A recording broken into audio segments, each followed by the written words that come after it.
Good evening. Welcome back to Notes Online for AP Stats. I do want to get back to this a little bit. We may even do a hybrid of doing some notes in class and then a little bit of time at night. We don't have a lot of time, and so I want to make sure that we get through Chapter 6 before the end of the semester, and we need to move pretty quickly with this chapter. I think we can and not be in too much trouble. Okay?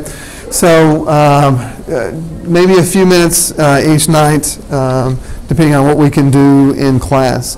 We'll still have class time dedicated to working homework problems, so I won't try to dump a bunch of stuff on you guys each night. But anyway, I wanted to finish up the conversation we had in class in talking about a discrete random variable. And what we want to get into tonight is how to calculate the mean or the expected value of a discrete random variable. Okay, and we'll use a roulette example to carry that forward. I'll do my best by the time we're finished with this class to discourage you guys from gambling throughout your lives. You're going to find out that it's not typically a very lucrative idea. But anyway, roulette's part of that. So as an example here, one wager players can make in roulette is called a corner bet. To make this bet, a player places his chips on the intersection of 4 numbered squares on the roulette table. Okay? Now you need to understand that on a roulette table, the numbers work where you have 1 through 36, and then you have a 0 and a double 0. So you have 38 total numbers. Now the 0 and the double 0 are green, and the 1 through 36 are divided in half. Half are black and half are red. And so I'll make that note just so we're aware as we get into roulette examples. Half are black and half are red. Okay? All right. So we're talking about placing your chips on the intersection of 4 numbered squares on the roulette table. So basically you're betting 4 numbers. If one of these numbers come up on the wheel and the player bet $1, the player gets his dollar back plus 8 more. In other words, you win $8. Otherwise, the casino keeps the original dollar bet. So that means you lose your dollar if it comes up one of the other 34 numbers. So if we define X as the net gain from a single dollar corner bet, then our possible outcomes, what would be our possible outcomes? Well, you can either lose $1 or you could win 8. Those are your 2 possible outcomes. And it depends on if your number comes up or if it doesn't. So the probability distribution would be pretty easy. The values of X are losing $1, winning $1. And what's the probability of losing $1? Well, you're betting on 4 numbers, and there's 38 possible numbers. So there's a 34 out of 38 chance that you're going to lose your dollar. There's a 4 out of 38 chance that you're going to win 8. Okay? So if a player were to make his dollar bet over and over, what would be the player's average gain?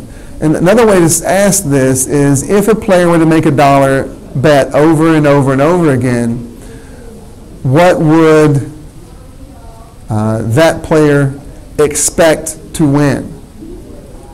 Or not, instead of what, maybe how much would that player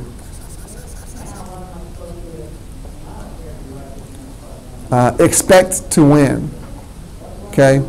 And so the average here is the same thing as an expectation, an expected value, and you see that down here in some of your questions. Just note this is the same as the red-black bet on page 344, 345. Some more roulette examples. There's an example on those 2 pages in your book that carry forward a red versus black bet. Okay? This is just a little different spin on it. All right. So what's the average gain, right? So if you make a bet over and over and over again, so in the long run, what would happen? That's what probabilities always talk about. In the long run, what would happen? Well, you would lose $1 34 out of 38 times.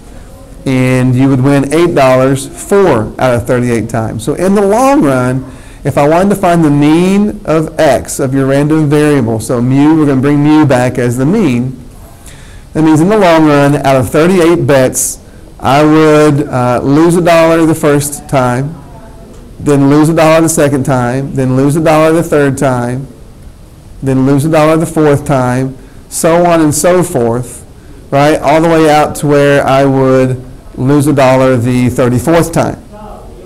Okay? Then I know on the 35th time I'd win $8.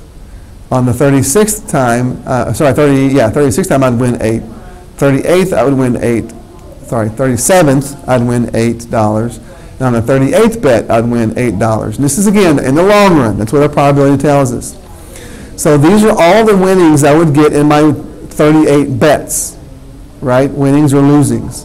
So if I want to find the average, I just add up all of those outcomes of those 38 bets and divide by the total number of bets I've made, which is 38. Okay? I'm going to simplify this a little bit, right? So I'm going to add -1 34 times.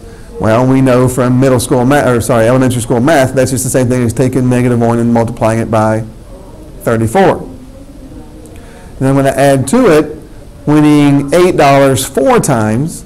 So I'm going to add 8 4 times. It's the same thing as taking 8 and multiplying it by 4. And this is still being divided by 38 to find the average. Okay? Doing some quick arithmetic here, some quick algebra work, some factoring and whatnot. This could easily turn into -1 times 34 over 38. I'll let you work through that. Plus 8 times 4 over 38. And when you multiply all that out and then you add those two together, you get about -0.05. Okay, now you have to round that to -0.05, and the reason why I round it to -0.05 is because this is money, right?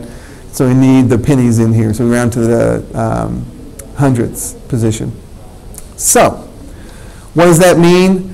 How do you calculate the mean of a discrete random variable? In other words, the expected value. We'll just take a look. I took -1, which was the value of which was one of the values of your random variable, and multiplied it by its probability. And then I took the other value of the random variable and multiplied it by its probability, and I added those two together.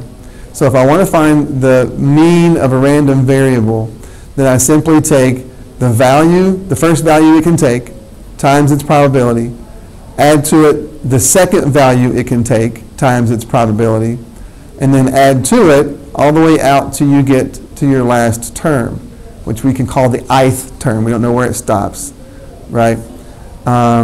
Written another way, right? And oh, by the way, mu sub x, again, we consider this your expected value. Another way to write that would be e of x, as for your expected value on x. Okay? And so I can rewrite this as the sum. So we're going to add up all of these values times their probabilities. Okay? Now, if you were to open up your formula packet, on the second page, again, that's where all of your probability stuff is. On the second page, you would find that formula. Okay? Right there. The expected value, or the mean, of a discrete random variable is simply multiplying each value times its probability, however many values you have, and then add up all those products. Okay? Pretty short, pretty sweet. That means that's your expected value. Okay? How do you interpret the mean or the expected value of a discrete random variable? Again, interpretation is always very, very important to us. And so if you're going to interpret that, what that means is if you make this bet many, many times, right? If a player places this bet, or if you place this bet